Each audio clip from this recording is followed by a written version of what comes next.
Hello everyone, welcome to Afrocentric Kitchen with your girl Addie. Today we're going to be doing something absolutely phenomenal. We're going to be making Efo Riro and Plantain Fufu from scratch. You heard me right, from scratch. Before we get started, I need you to do one thing for me. Well, a couple of things. Make sure you turn on your notification for my channel. Make sure that you're following this channel, like this video for good faith, and follow me on social media. Let's get cooking.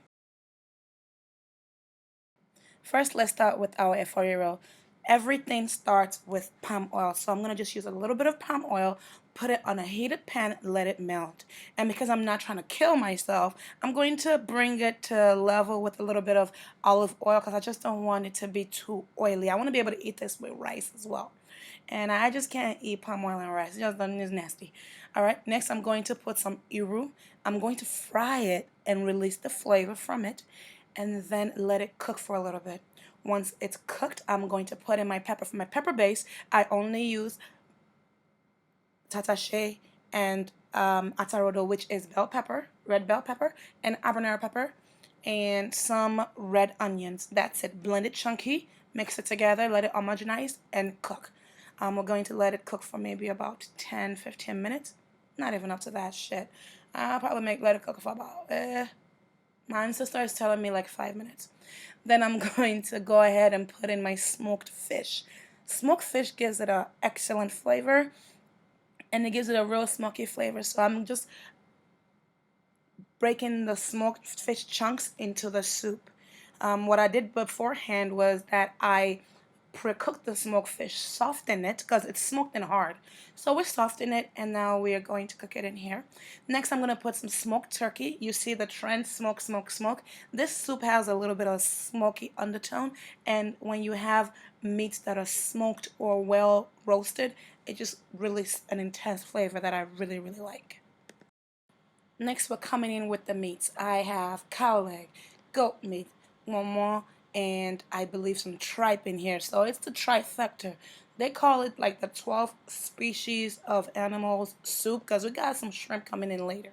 So now let's get to seasoning. I'm using 2 bouillon shrimp flavor cube and a sachet of Maggie all one season, salt to taste, and let it cook together. So mix it very well. Make sure the Maggie melts. Then add your roasted garlic. You know I love garlic. Y'all know I love me some garlic. So add the garlic, cook it together, mix it, and let it cook.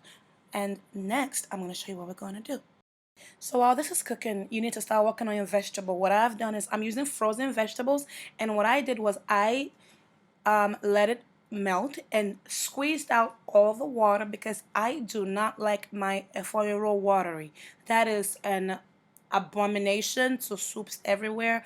Like having Efo Riro in a bowl and you have a ring of water. It's not pepper soup. That's disgusting. So in order to not have watery soup, you're going to have to squeeze the living daylight out of the leaves. Okay, so that's what I've done. That's why it looks like little octopuses.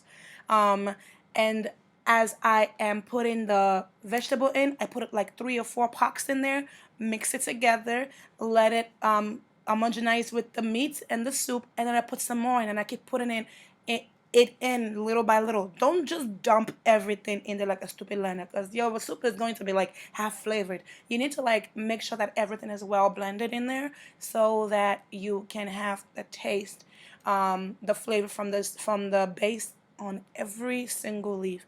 A secret here when adding your shrimp is wait until your vegetable soup is almost done, then you add your shrimp, or else you're going to have overcooked rubbery shrimp. Ain't nobody want none of that, okay? Next, we're going to put our crayfish. Just sprinkle a little bit in, let your ancestors speak to you, and stir it together. Oh, before I forget, I put salt in here. It looks like I didn't, but I did. I salt to taste. It's all based on your taste, but because we're putting in the vegetable soup, excuse me, because we're putting in the vegetables in here, the spinach, you're gonna require a lot more salt than you need. So I am putting in additional flavor by adding in the broth from the meat that I cooked, so that that's going to limit the amount of seasoning I have to put back into the soup. I kind of over season the base a little bit so that the leaves can suck up the flavor, and whatever additional flavoring that needs to be added will be added through the broth, okay? I'm sorry I didn't add the salt part, but you know to salt. I mean, everybody know you gotta put salt in things. You know, we're not Oyinbo people. We put salt in things, okay? I know you guys saw me add a brown powder, and if you've been following me for a while, you already know what that powder is. It is Cameroonian pepper. It needs to be spicy. I love spicy, so I add a little bit of Cameroonian pepper in there to just give me a little kick. Now let's start with our fufu. I'm making plantain fufu from scratch. I am using about 5 green plantain. You can't use sweet plantain or it's going to be too sugary. So I'm going to take green plantain pellet, cut it into sizable chunks because we're going to be blending this later.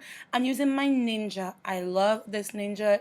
It's made my life so much easier since I've cut a bit. Careful of your hand because them bitches are sharp.